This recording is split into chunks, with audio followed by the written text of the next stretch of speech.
Hi everyone, welcome back. It's Marsha with Buy Sell Plan. Today's video is going to be setting up my 2025 business plan. Finally, it's the 17th of January. I'm a little bit behind, but you know what?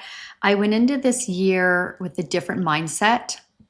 For me, it's all about taking my time, not rushing into having goals set just because they should be set. I wanted to give this a lot of thought. I've been doing a lot of brain dumping in my brain dumping notebook to make sure that I'm 100% with the goals that I'm setting. I'm not 100% done yet, so we'll see how this video goes. I'm going to share what I do have completed, and then we'll see if I can finish it while filming. If the inspiration comes to me and the ideas come to me, then I will finish it. I did post a video on a walkthrough, a detailed walkthrough of the business plan and what I went through every single page and explained what it all is. And then I did set up my numbers. So I will link that video either in the description below or at the very end of this video if you would like to check that out. So let's start with values. You know what? I'm actually going to take these out of my binder so that the rings don't get in my way while I'm writing. So I'm going to be doing my business plan as well as setting my goals for in my quarterly goal planning inserts, my goals for 2025, my top 3 focuses, and then my goals for January. I did do this, but I didn't like how it looked. So I reprinted it and I'm going to redo it. And that's the beauty of printable inserts, right? Is that you just print out the page that you need if you make a mistake or you don't like how it looks, or the ink, you don't like how the ink looks. So yeah, you're not really, whereas if you purchased your inserts that were shipped to you, so you had to pay for shipping, but they were pre-punched and already printed, that's nice. But when you make a mistake, I feel for me, I'm more afraid to make a mistake because I know I'd have to buy them again. Whereas with printables, I can just print it out again, which I love. So there's pros and cons to both, that's for sure. I decided to use my Friction, what is this? Erasable pen, my Friction erasable pen by Pilot. I am obsessed with this pen. I've been using it a lot lately because I can just erase. I used fountain pen here, and it's just, even though it's beautiful, it's still very heavy, and I didn't like how it overpowered the lines. So I'm going to use my Friction pen with my business plan, and I just want to show you where I've been brain dumping. So I have a whole bunch of stuff in here. This notebook I've had for a couple of years now. I did do a video recently on my 2025 journal and planner stack, so I'll link that as well if you'd like to check that out. But this is my, I call it a brain dump notebook, but what goes in here is everything from brain dumping, what I want, you know, on my task card. You can see here my routines, goal planning, recapping, social media ideas, if I'm on a webinar or or listening to a podcast and I want to take notes, like it all goes in here. That way I have one notebook for everything. So I have been brain dumping my 2025 goals. So I've got them kind of all over the place. I've got them here. This was me working on the business plan layout. And let's see, I worked on my values and big future goals. So yeah, big future goals. So everything is here. So I'm gonna have this off to the side just so you know when I'm writing, that's where it's coming from. All right, let's start with values. So I'll probably speed a lot of this up and then walk you through it when I'm done.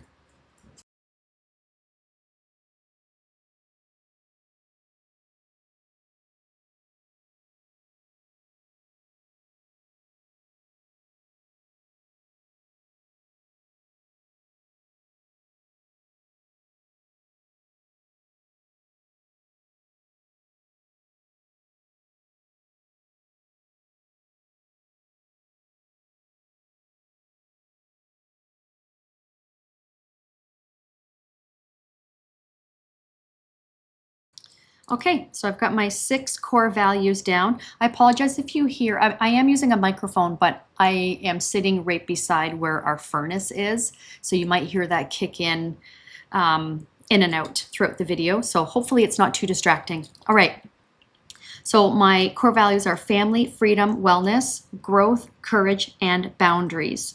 So for family, I wrote, it's important to me to make time for family, to always know how they're doing, if they need help, and continue to build on our relationship.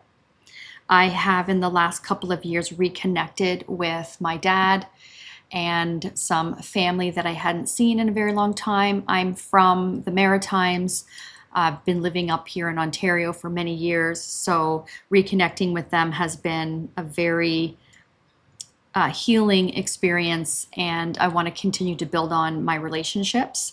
And of course, with my immediate family, like my husband, my kids, my in laws, which I see all the time. So this encompasses both my immediate family as well as family that I've reconnected with.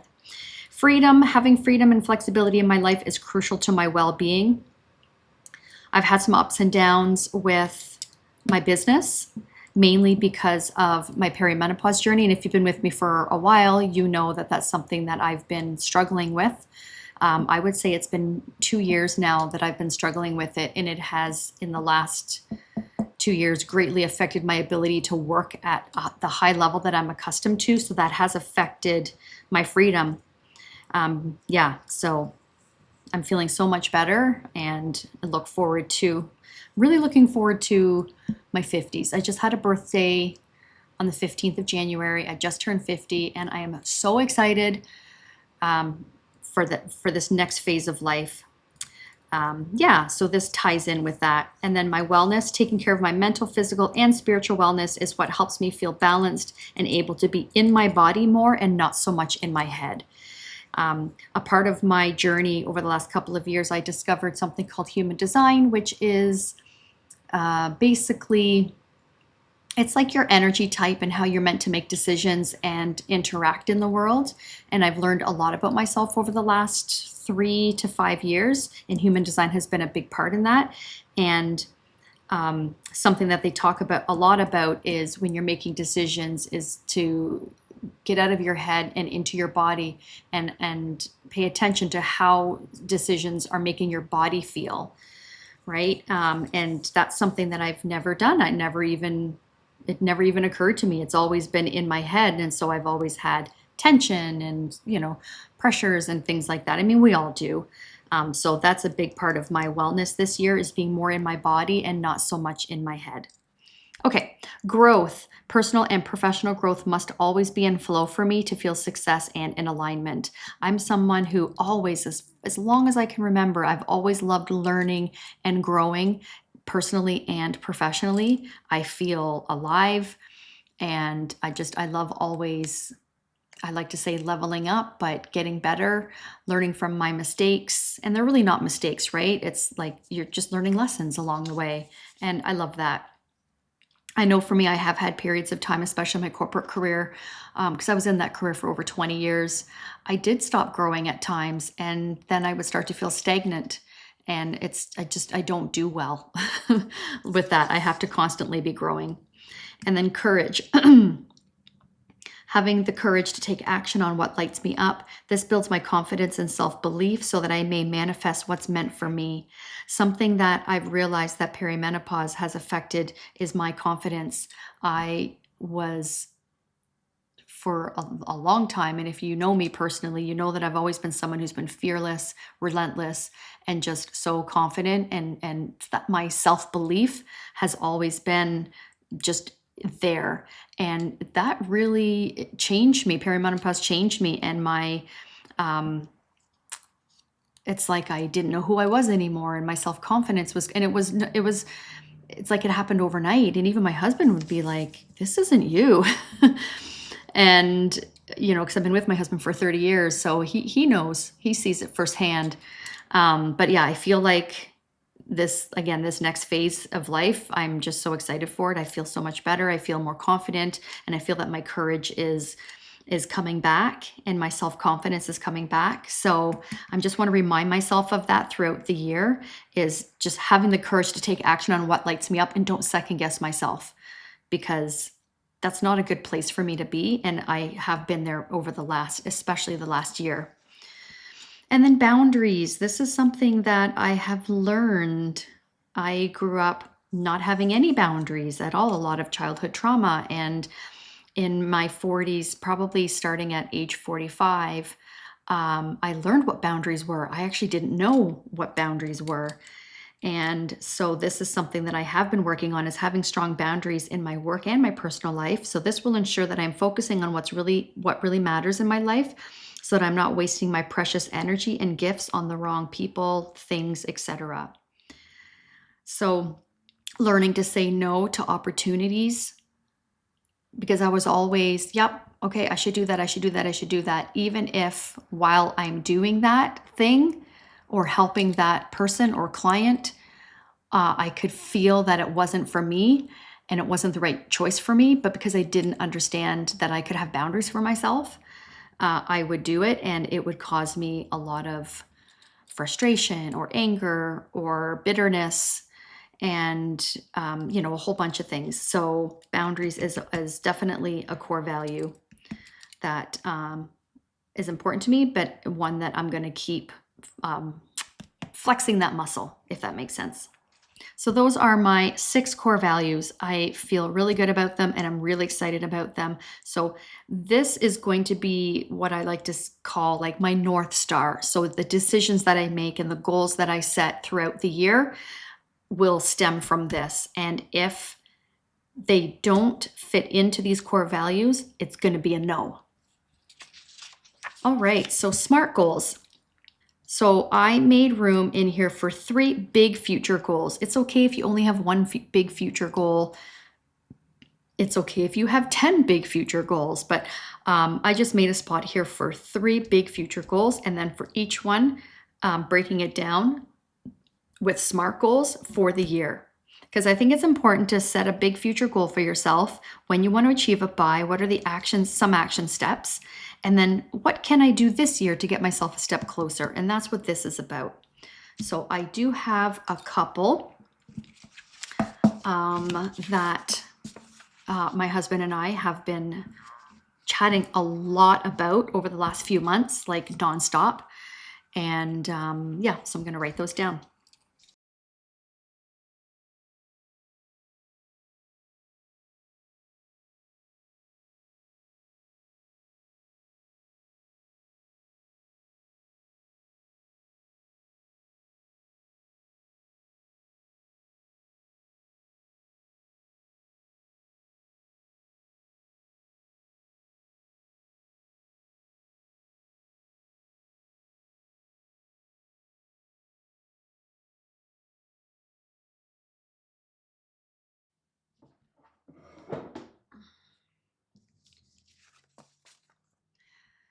So my 3 big future goals are: number 1, to winterize our cottage. Number 2 is location freedom. And number 3 is to own our dream home on the water, whether that's an ocean or a lake, something like that.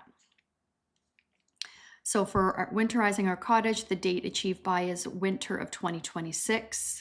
Action steps: we need to save money, contact engineers, land surveyors, siding, permits. We have, when we bought our cottage in 2021, we did look into all of that because we knew that it needed to be winterized.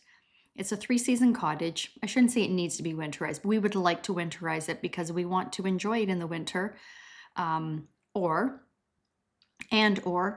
turn it into income producing property. So we'll see.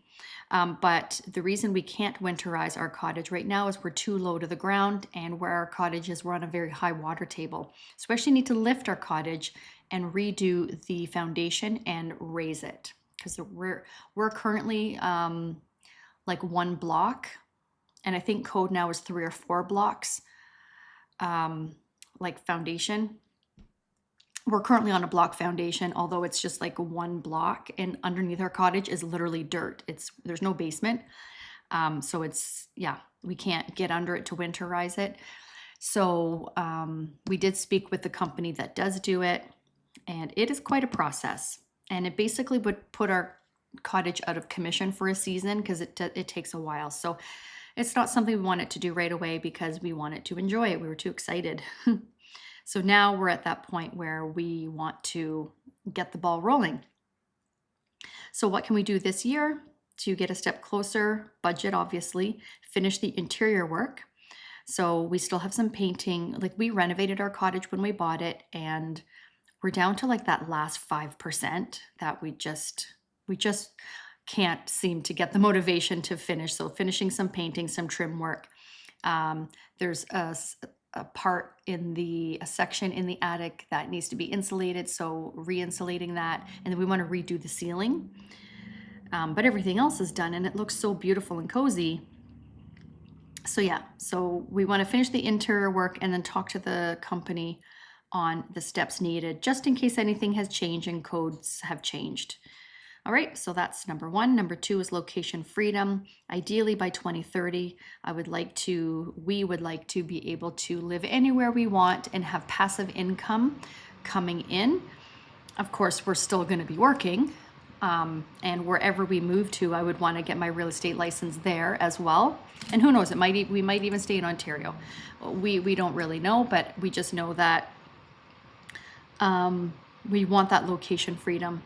So action steps are consistently adding to buy, sell, plan, doing research, YouTube, consulting, business, investing, things like that. So steps that I can do this year to get a step closer is launch our consulting business. So I'm going to be doing some planner consultations as well as business consultations. And then real estate, obviously, that's our big earner. And that's what pays the bills. So continuing with our real estate and continuing to grow. And then I want to do a real estate digital tracker, which I already have for my business. So I want to create something that I could sell for realtors, for them to track and measure their numbers, but all digitally on their device, like their laptop, computer, whatever. And yeah, be able to set goals and all that. I do it both in my planner as well as digitally. It's just, I'm also a pen to paper girl. I need my pen and I need everything on paper, but we also have it digitally as well. So I want to create something that we can sell. And then our last one here is to own our dream home on the water. Ideally, that'd be great by 2040 to be able to do that. So action steps like saving, investing, vision boards, leverage real estate.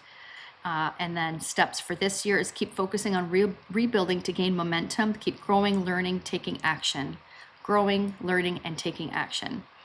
And I lost momentum in the last 1.5 to 2 years due to my health.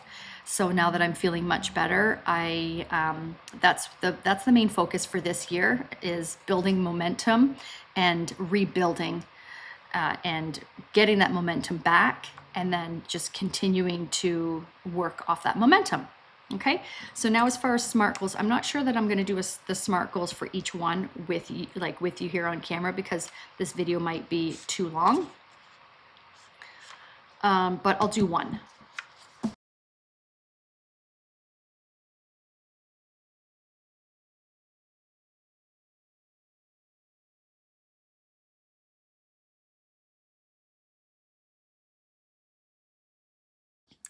Okay, so I did winterizing our cottage. So number one is specific. The purpose or focus of this goal is to be able to either live in it and reduce our living expenses, rent it out for income, or both. Because either way, whether we live in it ourselves or rent it out, it will reduce our monthly expenses, because then we're not paying for two places to live. Well, not that we live in our cottage, but we pretty much live there all summer. And then measurable. Can this goal be measured in your KPIs? Yes, because real estate is our main income, and we need money and to line up all of the contractors. So yes, it can be measured with our KPIs, because Real estate is our main income, and my KPIs are based on real estate. And then I will also do no spend trackers as well. I've been doing really good the last, I don't know, 3-4 months as far as not spending money on non-essentials. So really proud of myself for that. Achievable, is this goal achievable in this year? I said yes, as long as I'm following my schedule and staying focused on my activities. So that's my daily activity, like leads, appointments, things like that. Is it realistic? Do you have the capacity to work on it actively? Yes, as long as I am taking care of myself and getting proper sleep. That is the main thing. And that's another thing with perimenopause is I never know if I'm going to sleep through the night. And so if I don't sleep through the night and I wake up once or twice, I will sleep longer. And I'm very fortunate that I don't have to set an alarm like because I work for myself, I can plan my day accordingly, which is really nice. I'm very grateful for that. I don't know how I could go through this if I had a 9 to 5 job like I used to. I don't know how people do it. I don't know how women do it. So I'm very, very blessed. But the main thing is getting proper sleep and, eating right, going to bed at a decent hour. And all of my self-care things that I've been working on, which has been helping. And then timely, what is the date timeline? We want to start this project Q1 of 2026. It would be great if we are able to start this in, let's say, December, January, and then hopefully it would be ready by June so that we can enjoy next summer. So that's ideal. So that's going to require a lot of work, a lot of work, and you guys can hold me accountable. Okay, so I'll do the other two on my own time. And then next up would be my motivation. What's my big why? And I haven't really worked on, I know what my big why is, but I want to be able to articulate it in a really good way. So I'm going to skip this for now. And then my vision. I have done my vision and mission. So let's do that. So what's my vision? So where do you want to get to and how does it impact your community or those around you? So what is the problem I solve?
All right, so I'm done with my vision and mission. So let's review it.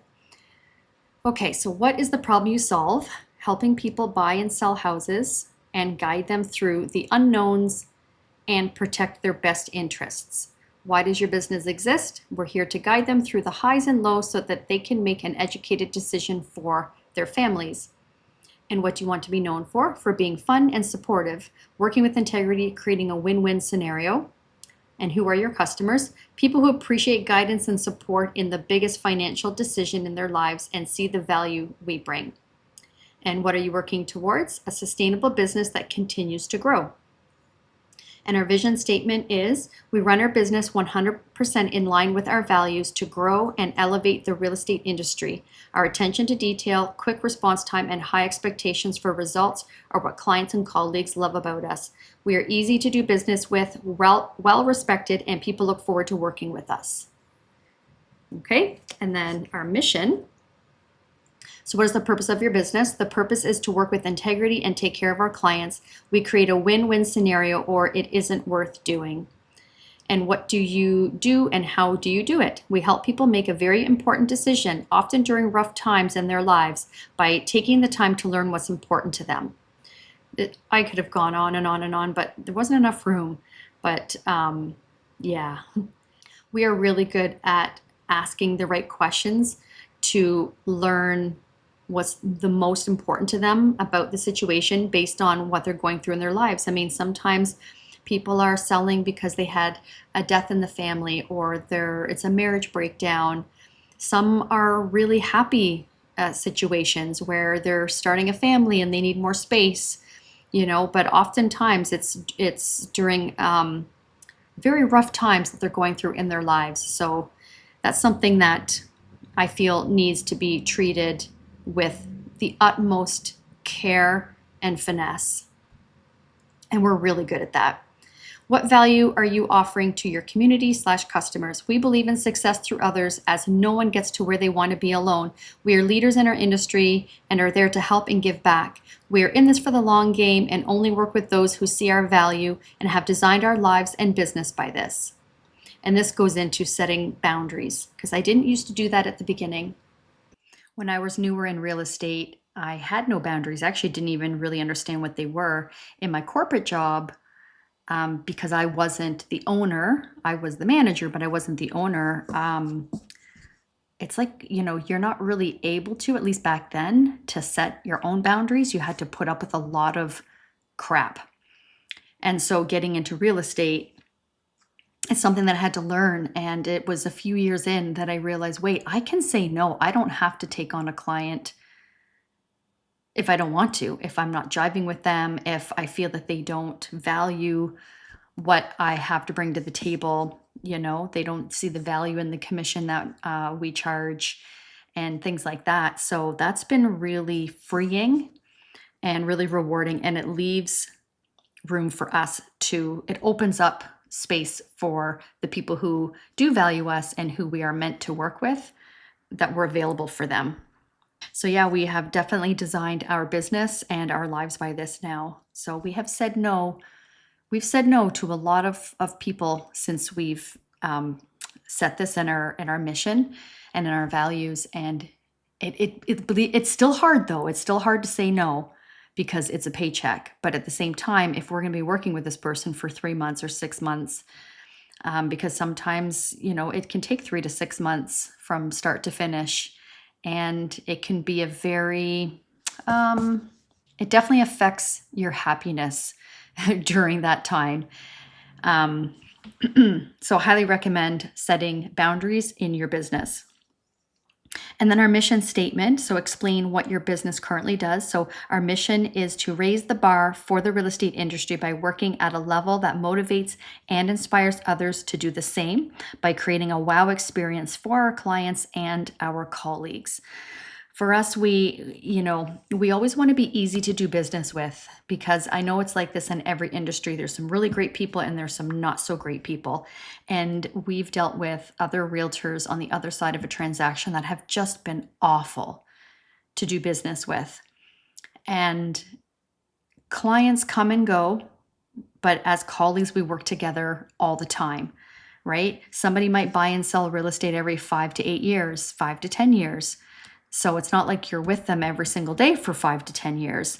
But as colleagues, it's really important for us that we want to be easy to do business with. We want to be approachable. We want to be easy to talk to.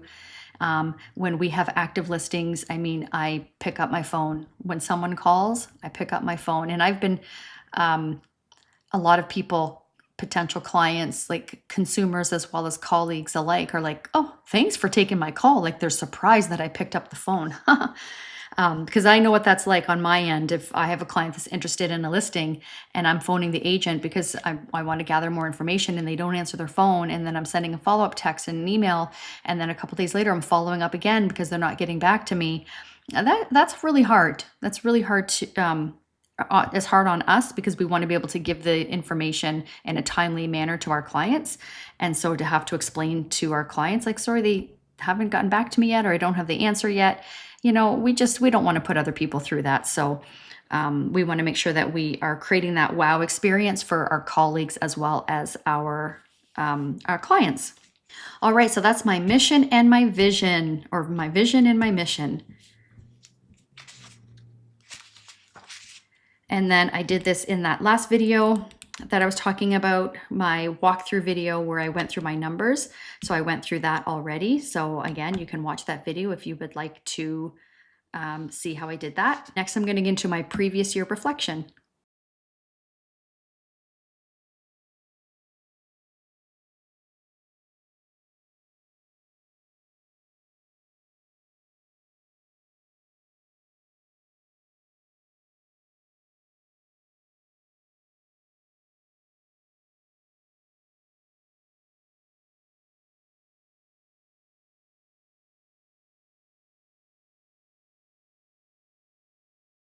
All right, let's review this.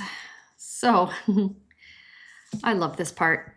So previous year reflection, did I reach my 2024 goals? I said no, I was about 7 deals off. What was the most challenging and how did I grow? Big life changes and decisions while getting through perimenopause was the most challenging.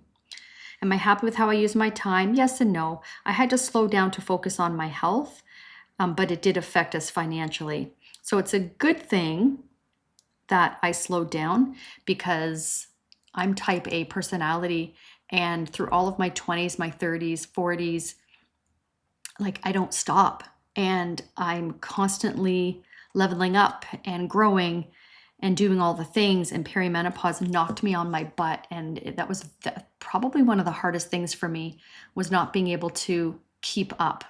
I really felt that a lot last year. I just couldn't keep up. I didn't have the energy. I couldn't sustain the energy. If I did have good energy days, I would go all out because I want to get so much done and I'm feeling good. And that can go on for a couple of days, and then I would crash for a couple of days. So it was that constant roller coaster. So it was good that I slowed down because I clearly needed to, but it did affect us financially. Did I do all that I could to reach my goals? I said no. I lost momentum and motivation, and I really just felt like I just got by last year. When I reflect back, I feel like I just was surviving. There was a lot of highs, though, of course. There was a lot of great things that happened, but overall, that's how I felt. And then what lessons were learned? Big financial lessons. I grew a lot with my financial literacy, which I'm telling you, my husband is so happy about that. What did I love doing? I loved living at my cottage for the summer. I loved being in the lake, spending time with my loved ones. I loved quiet time with my hobbies and our first family vacation to Nova Scotia.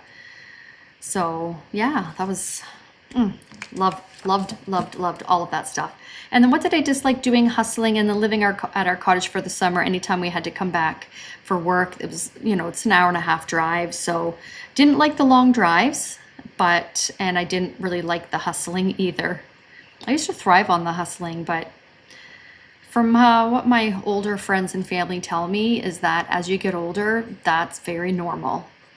And I never thought that would be me. But here we are. What do I want to do more of? More traveling, seeing family, being in nature. Who do I want to spend more time with? My family and friends and colleagues. I used to go for coffee a lot with colleagues, and we would collaborate and we would talk about how we can support each other and chat about our experiences and how we get through tough time. It really helps you to stay motivated and see things in perspective. And I didn't really do a lot of that last year, and I'm noticing that I missed that. I want that time again with my colleagues. And then who am I most grateful for? My husband, of course. He's my rock, my biggest cheerleader and protector. And then did I reach my personal and wellness goals? I said not 100%. Perimenopause made it quite difficult. Again, it was the energy and body pain, the hot flashes. Oh gosh, it has not been fun. And then what positive and or negative habits were developed? I did have phases where I was going to bed early and having better days, as well as less scrolling on social media. So I'm very proud of myself for that. Okay, and then my new goals. So this again, I did on that business plan walkthrough video. And then here are my activity numbers. for the year, per month, per quarter, habits and routines, and my ideal schedule. So I'm going to do those next, and then we'll do my 2025 action plan.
Okay, so I've got it all done. This is actually the next day after I was finished last night.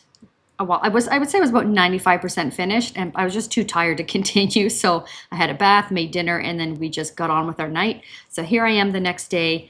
It is done, and I am very pleased with it. So I got my habits and routines, my ideal schedule, and my action plan done. So let's review these. I used some stickers that I got at the planner conferences over the last few years that I've been just kind of hoarding in this sticker book. And yeah, they're so pretty, and I haven't really known how to use them. So this worked out very well. Okay, so habits and routines. When I think of habits and routines, what I think about is, who do I need to become to be the person needed to accomplish my goals? So I have 5 points here. So number 1 is, I need to be someone who is disciplined with their schedule so I don't feel behind the 8 ball and avoid feeling overwhelmed. Because I find if I'm not disciplined with my schedule, then I do feel behind, and not following my schedule, meaning like I'm not really making my evening routine a priority. I'm sleeping in, not setting an alarm clock, all of those things. So then let's say I don't really start my work day until noon. I do feel behind the 8 ball because I've missed a good chunk of the day already, where I could have been a lot more productive or gotten a lot more done. So this will help me to not feel behind and not feel overwhelmed with, projects and tasks and things like that. So this includes being disciplined with my evening routine and morning routine so that I feel rested and have more mental and physical energy for my goals. I need to get my body in a regular rhythm by going to sleep and waking up at the same time, and eating my meals at the same time, and exercising regularly. Having a regular schedule for content creation and detoxing from media on a regular basis will help with creativity and avoid overstimulation. And then this will allow time for reading, both for pleasure and professional growth, and of course, time for my hobbies, which are very important to me. So those are my habits and routines, and then my ideal schedule.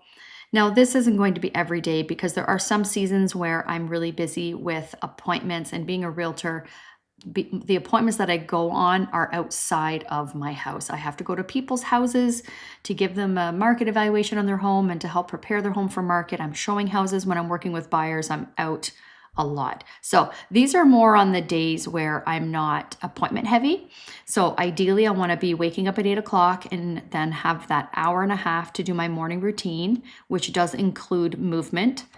And then by 9:30, be showered, ready, have breakfast. And then at 10 o'clock, I'm reviewing my goals. And that typically will only take, it won't take me very long, but I have hour of power from 11 till 12. And what that means is that's just doing like being 100% focused on doing my calls. No distractions, no interruptions, just 1 hour of solid focus. Okay, and then reviewing goals is just that. It's reviewing goals. It's reviewing my, let's say, my quarterly goal planning. It's reviewing my business plan. It's reviewing my vision board, manifestation journaling, all of that kind of stuff. So that way I'm really focused and motivated to begin my day. And then for the CEO time, that's like meeting with Ryan, reviewing our profit and loss, reviewing our CRM, the people that I followed up with that day. Do I need to send them anything, prepare anything for them? Film if there's something that I need to film for YouTube, buy, sell, plan things. And then of course, if I have showings in the afternoon, that will all be between basically 12:30 and 3. And then if I'm not out showing homes or on appointments, then 3 o'clock is more movement. So if I am busy with showings and appointments, because I'm making time for my morning routine, then I have already done some sort of movement in the day, but I have an extra chunk here to do. Let's say mornings, it's more gentle movement. And then later in the day is when I want to do something that has more intensity. Okay, and then evenings, dinner, relaxation, hobbies, things like that. But again, for showings and appointments too. All right, and then I want to start my evening routine at 10 so that I'm in bed by 11. So that's the ideal schedule. Okay, and then my action plan. So I have 3 columns here. I have Marshall Go Realty, Buy Sell Plan, and Wellness. So for 2025, I want to focus on following my schedule, regular inventory of our systems that we use, open houses, drip campaigns, and CMA challenges. And then I broke that down monthly to focus on budget meetings every month, weekly check-ins with everything, my goals, my action plan, everything that accountability basically is what I'm saying.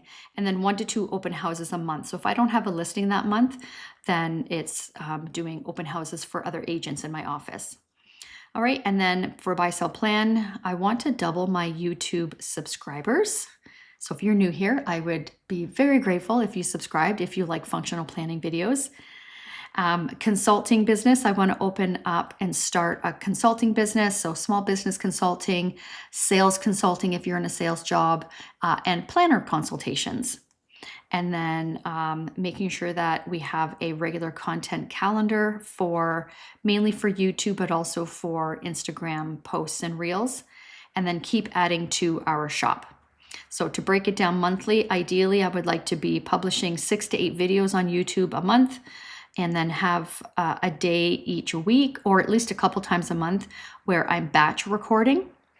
And then I want to start doing series videos. So not just one-offs, but a series of topics. So let's say like a 4-part series or something like that. So if you have some ideas on what you would like me to share or elaborate on, please let me know. I would love some ideas. And then to be consistently working on new designs for inserts for the shop. And then my wellness goals is definitely evening and morning routines, low sugar diet, daily movement, my human design, continuing to study my human design, and then a higher protein diet. All right, so breaking that down monthly is focusing on evening routine, and then getting back into counting my macronutrients. I used to do that, especially when I worked in the corporate world, because I did work in the fitness industry. I was really good at counting my macros, and I've completely gotten off of that. I think partly because it was so ingrained in me and I had done it for so many years that it was almost, I did have phases where it was a bit of an obsession. And so I just went more on the intuitive eating, type of method. But now that my body is changing with perimenopause and I have gained weight, I need to take it more seriously, making sure that it's my diet is more protein focused and less sugar, and then my workouts are strength focused. And I want to get to the point that I can lift really heavy. Because I want to be really strong as I get older. And then 4 times a month, I want to make sure that I'm spending time focusing on and studying my human design. And then weekly here. So for the first week so how I did this was the first week of every month, what I want to focus on, week 2, 3, and 4. Right. So the first week of every month, I want us to do our budget meeting where we will be talking about profit and loss for both of our businesses, analytics, review content calendar, plan my filming schedule for the month, tracking my macros, of course, and having my call list for the month. So that ideally should all be done in the first week of the month. Week 2 and week 4 is focusing on CMAs. And then open houses. I want to do an open house on week 2 and week 4. And then working on designs. I have that each week for buy, sell, plan. And then of course my macros. And then everything else will get added in here. But those are the main things that I want to focus on. All right. So that's it. It's done. And I love it. So I'm going to put this in my binder and then we'll do a little flip to see how it looks filled in.